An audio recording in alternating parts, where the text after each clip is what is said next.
જય સ્વામિનારાયણ વિદ્યાર્થી મિત્રો.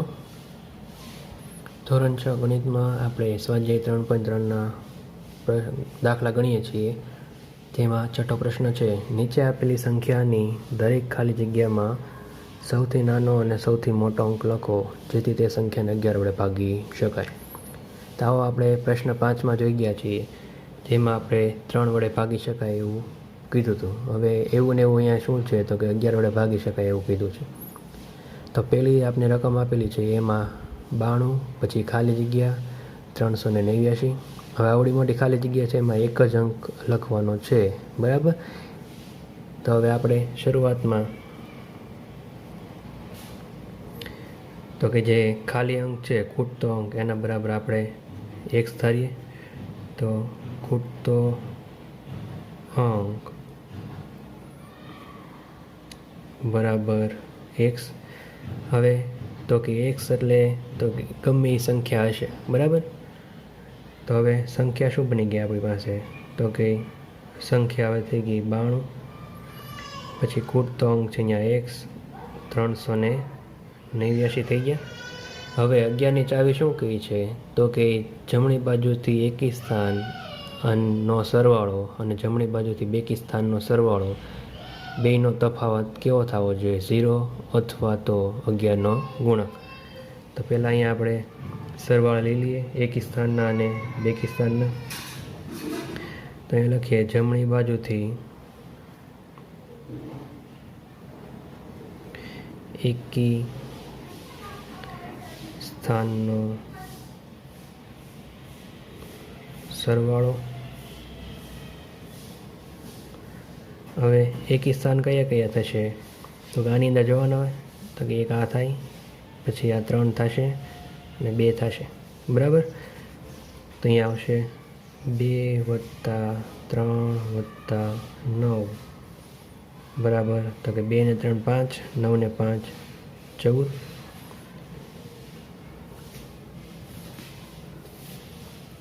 પછી આપણે આ લખવાનું છે તો કે જમણી બાજુથી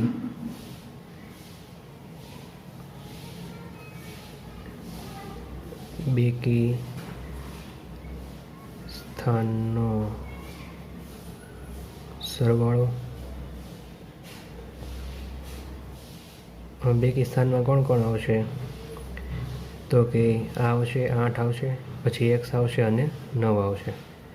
તો અહીંયા આપણે લખીએ 8 + x + 9.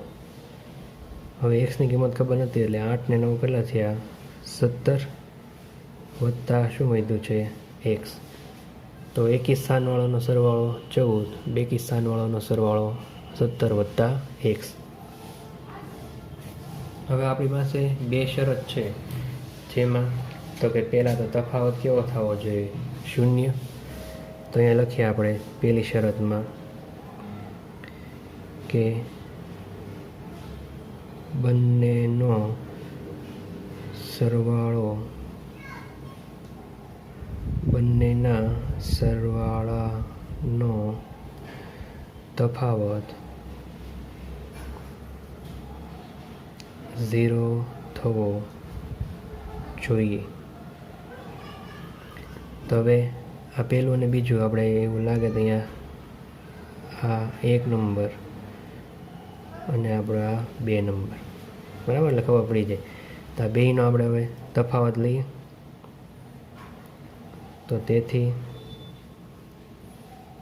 17 + x - 14 બરાબર શું થવું જોઈએ 0.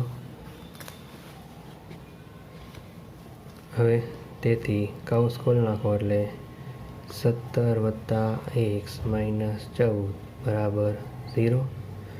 હવે 17માંથી 14 ગયા એટલે કેટલા વધશે તો કે 3 વધે, બરાબર 0. એક્સને કરતાં બનાવીએ +3 આ બાજુ ગયા એટલે -3. પણ હવે અહીંયા આપણે સંખ્યા છે એ ઋણ આવશે નહીં, કારણ કે આપણે કેવી સંખ્યા ગોતવાની છે ધન સંખ્યા. તો અહીંયા લખશું આપણે જે ઋણ સંખ્યા છે એટલે શક્ય નથી. બરાબર, તો તફાવત 0 થાય એ શરત છે એ શક્ય નથી. તો હવે આપણે બીજી શરત, તો બીજી શરત શું હતી કે તફાવત 11નો ગુણક થવો જોઈએ. હવે 11નો ગુણાકાર એટલે આપણે 11નો ઘડિયો છે, તો અહીંયા એક લખી નાખીએ 11નો ગુણક એટલે શું આવે 11, 22, 33 એવી રીતે આવશે. હવે આપણે તફાવત લઈએ તો અહીંયા 17 + x - 14 બરાબર કેટલા થવા જોઈએ 11. હવે ઉપર હમણાં આપણે સાદું રૂપ આપ્યું છે બરાબર, એનું શું આવતું હતું x + 3 આવતું હતું. એટલે અહીંયા આપણે લખીએ x + 3 બરાબર 11. x બરાબર 3 આ બાજુ 11 એટલે 11 - 3 બરાબર કેટલા થશે 8. તો આપણી એક અંકની સંખ્યા મળી બરાબર છે. હવે જુઓ અહીં જગ્યાએ 22 મૂક્યા હોત તો અહીંયા શું આવત 22માંથી 3 જાય એટલે કેટલા વધશે, તો કે 22માંથી 3 જાય એટલે વધે 19 બે અંકની સંખ્યા થાય એટલે આવશે નહીં. તો ખાલી જગ્યામાં કયો અંક આવશે 8. અહીંયા લખશું આમ સંખ્યા, તો હવે સંખ્યા કેવી બનશે તો કે 92, એક્સની જગ્યાએ લખવાના 8, 389 જે આપણો 8 વાળી ખાલી જગ્યા છે એ આપણે પૂરી કરી દીધી બરાબર. તો 11 વાળા દાખલામાં આવી રીતે બે અલગ અલગ શરત આવશે, એ પ્રમાણે આપણે કરવાનું રહેશે. હવે બીની અંદર આપેલું છે 8, પછી ખાલી જગ્યા 94, 84. હવે જેવું એની અંદર કર્યું એવું જ બીની અંદર કરવાનું છે. તો અહીંયા આપણે પહેલાં લખશું ખૂટતો અંક બરાબર x,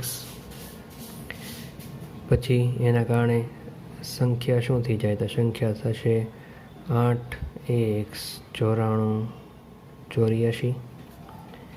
પછી આપણે તો કે એકી સ્થાનનો સરવાળો, તો એકી સ્થાનનો સરવાળો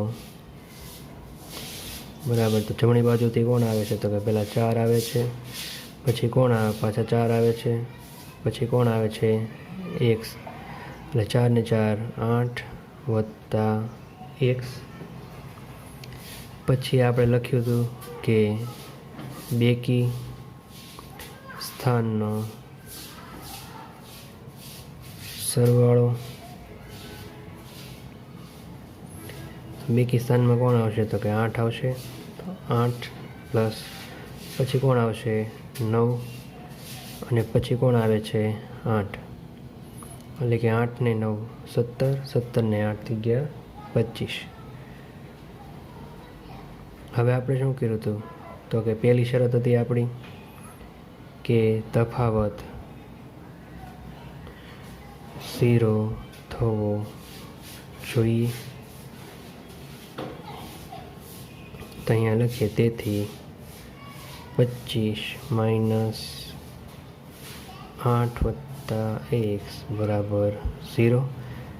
હવે 25 કૌંસ ખોલ નાખીએ એટલે માઇનસ આને લાગુ પડે એટલે થઈ ગયા -8, પછી માઇનસ પ્લસ થાય માઇનસ, અહીંયા x બરાબર 0. આ 25માંથી 8 કાઢો એટલે કેટલા વધશે તો કે 17, 17 - x બરાબર 0. હવે એક્સને કરતાં બનાવીએ, એક્સને આ બાજુ લીધે એટલે શું થઈ જાય પ્લસ થઈ જશે. તો અહીંયા એક્સની કિંમત શું મળી આપને 17.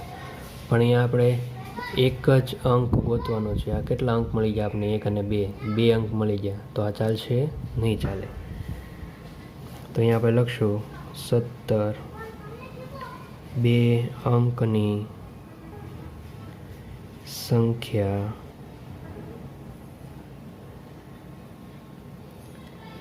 છે એટલે શક્ય નથી. તો હવે આપણે બીજી શરત લેવાની છે. તો બીજી શરતમાં શું છે તો કે તફાવત 11નો ગુણક થવો જોઈએ. હવે તો કે આપણે અહીંયા 11ના ગુણક લખીએ.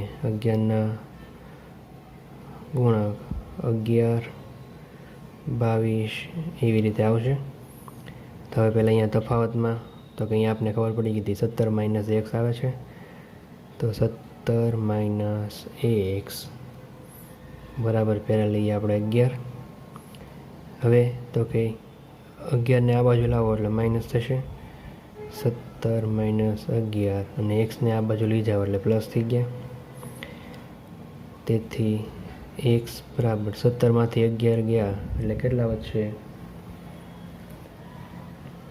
તો કે 6. હવે 6 છે એ એક અંકની સંખ્યા છે આવી છે બરાબર. હવે આની જગ્યાએ આપણે 22 મૂકીએ. 17માંથી 22 કાઢવાના રહી તો 22 છે એ 17 કરતાં મોટા કે નાના તો કે મોટા. તો અહીંયા જવાબ કેવો આવત ઋણ સંખ્યા લેવાની નથી. તો આપણે જવાબ મળી ગયો 6. તો અહીંયા લખશો આમ સંખ્યા લખી નાખીએ 8. પછી જે ખાલી જગ્યા હતી એમાં આવશે 6, 94, 84 બરાબર. તો આવી જ રીતે આપણે 11ની ચાવીનો ઉપયોગ કરીને દાખલા છે એ ગણ્યા.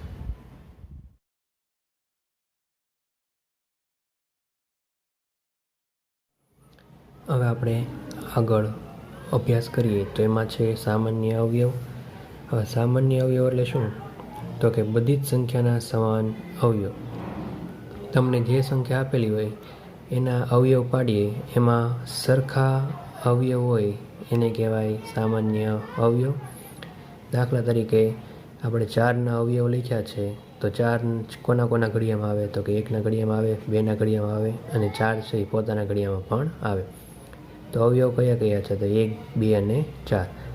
પછી તો કે 12ના અવયવ તો 12 છે એ કોના ઘડિયામાં આવે તો કે 1ના ઘડિયામાં આવે, 2ના ઘડિયામાં આવે, 3 ચોક 12, 4 તેરી 12, 6 દુ 12 અને 12 એકા 12.